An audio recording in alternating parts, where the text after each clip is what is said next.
Yo, what's good with you? Back in black with another Enlisted video. If you guys are new to the channel and you love shooting games just like me, make sure you aim for that like button and shoot that subscribe button as well. It'll help you find better teammates and it'll improve your skill-based matchmaking. As you guys can see, we're in the Stalingrad campaign today, and also I'm sure you guys can see that I have not played this very much at all, and with good reason. As you guys know, that horrible access pack that they make you guys pay for just to get access to the full content that is actually provided in this campaign turned me off completely and made me not want to play it. But I did want to get back and check it out because of this new map that has been introduced, and I just wanted to give my first impressions, if you will, and give you some gameplay commentary on top of that. So let's get right into it. So as I stated in a previous video, one of the many areas that Enlisted is lacking in, and I'm sure a lot of you guys will agree with this as well, is that the maps get very old and very redundant very fast.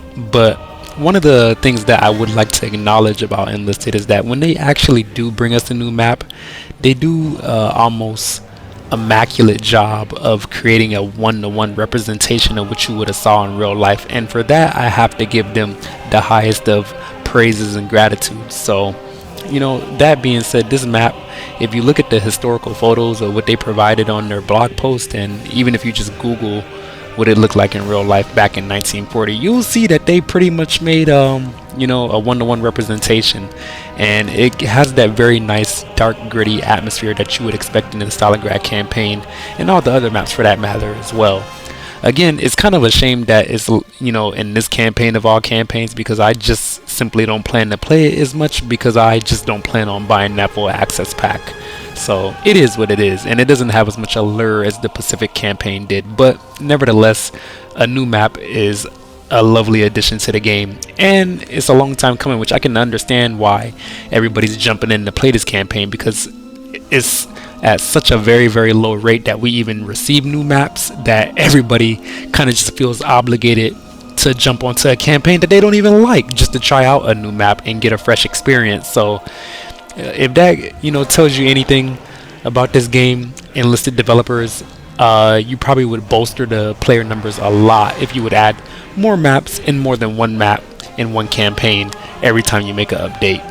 Granted, I don't want to sound ungrateful because they are making the game better overall, but you know, just food for thought. Maps definitely are an important foundation to any first-person shooter for that matter. So, you know, again, that being said, they did a amazing job with this map right here, and I enjoy playing on it very much so.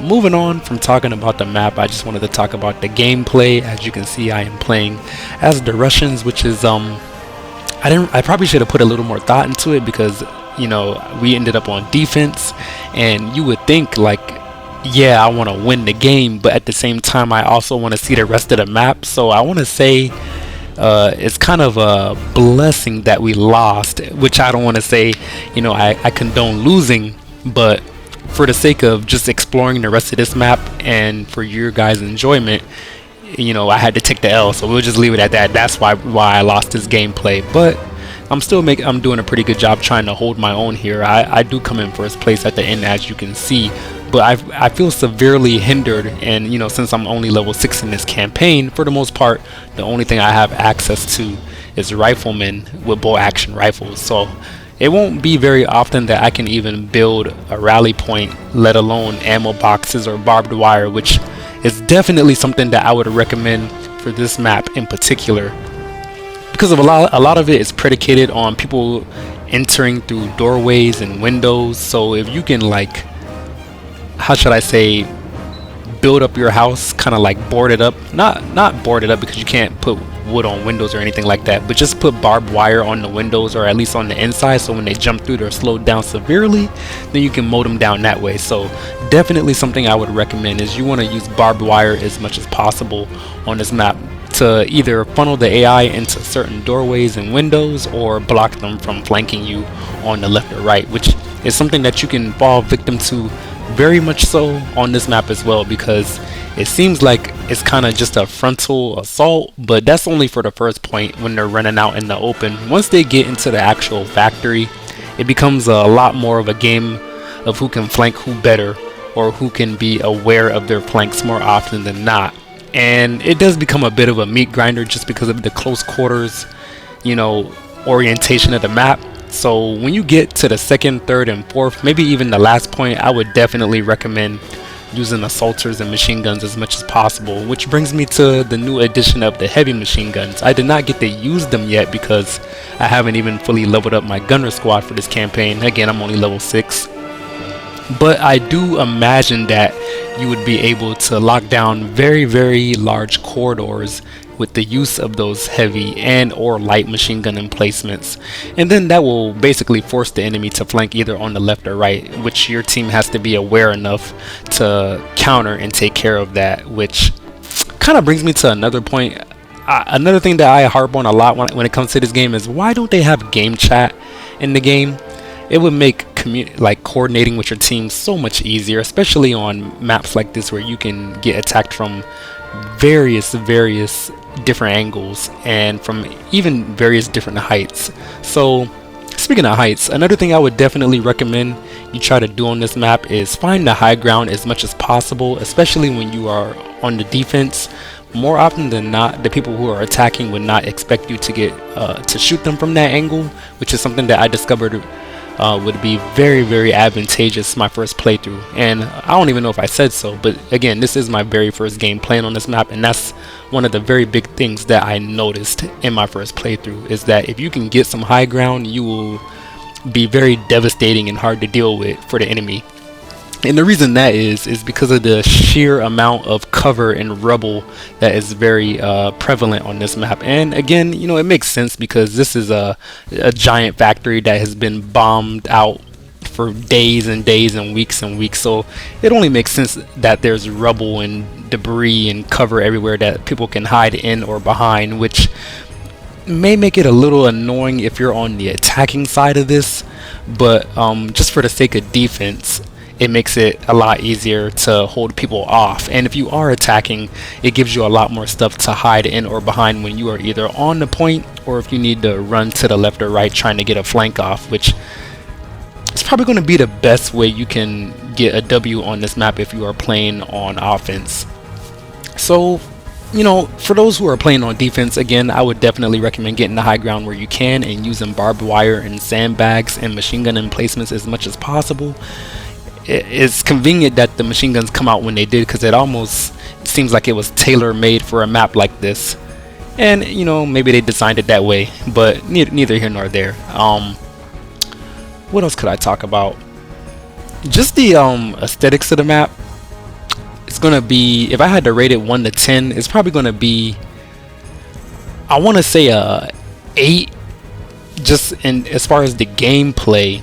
Again, the only negative thing that I could think of is the sheer amount of rubble and how expansive the map is. One of the things that I noticed with the Enlisted maps is that they try to make it as big as possible so you can have as much exploration as you need, and by exploration I mean getting a good flank off.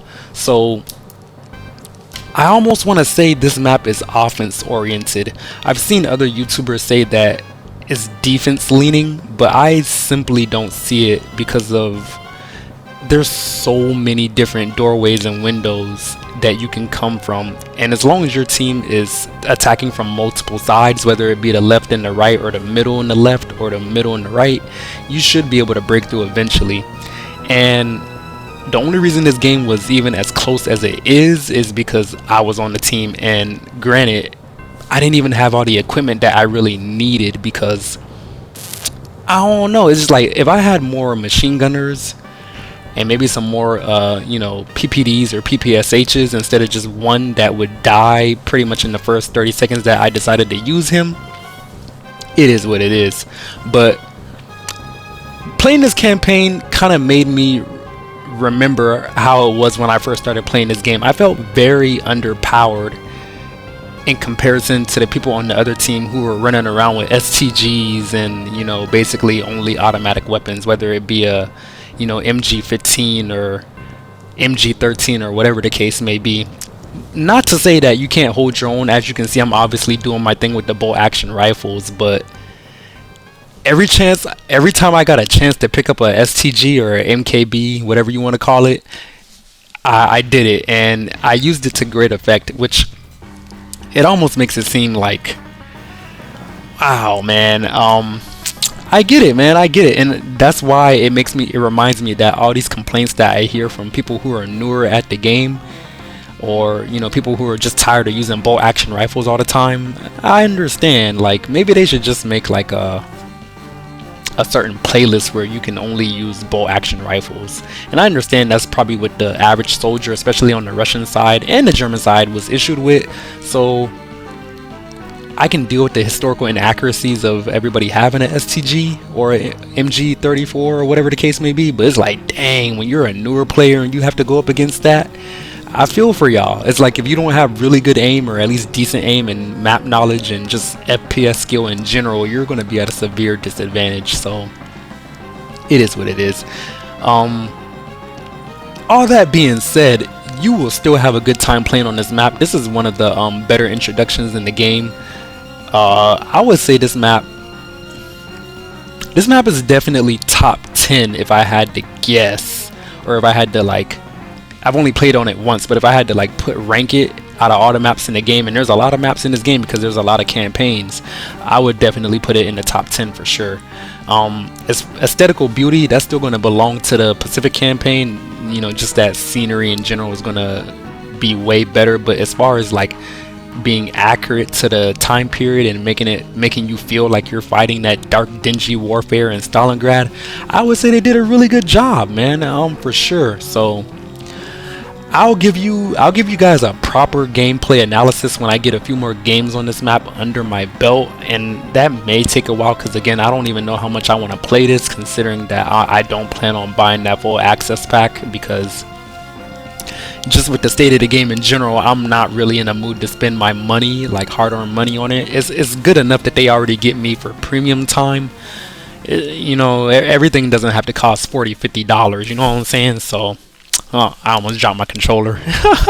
But yeah, man, let me know what you guys are thinking of the map. I enjoy it very much, especially just aesthetically speaking, and I like how it plays too. I want to try it on offense as well, but to those of you who played it on offense, let me know. To those of you who played on defense, let me know what you're thinking. And yeah, that's pretty much it for me. I can't say much else, but try to get that high ground, and definitely use barbed wire. I would recommend it, and of course, the machine guns. And yeah, it's been Black Guy, and Black Guy out.